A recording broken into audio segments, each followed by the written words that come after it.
गुजरातमध्ये चांदीपुरा व्हायरसमुळे 22 मुलांचा मृत्यू झाल्याची बातमी तुम्हीही ऐकली असेल.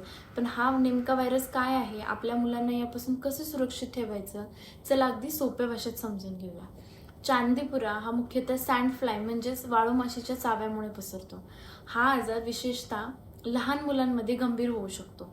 आता सगळ्यात महत्त्वाचे म्हणजे आजार एका व्यक्तीकडून दुसऱ्या व्यक्तीकडे सहज पसरत नाही. त्यामुळे घाबरून जाण्याची गरज नाही, पण काळजी घेणं नक्कीच गरजेचं आहे. यामध्ये सुरुवातीला अचानक खूप ताप येणे, डोकेदुखी, उलट्या, अंगात अशक्तपणा, चिडचिड, झोप येणे किंवा भूक कमी होणे अशी लक्षणं दिसू शकतात.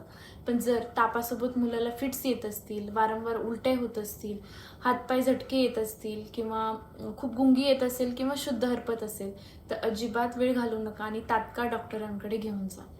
आणि यासाठी सध्या विशिष्ट लस किंवा अँटीव्हायरल उपचार नसल्यामुळे प्रतिबंध खूप महत्त्वाचा आहे. तुम्ही तुमच्या मुलांना पूर्ण बाहेरचे कपडे घाला. संध्याकाळी किंवा रात्री बाहेर जाणं किंवा बाहेर खेळायला पाठवणं शक्यतो कमी करा.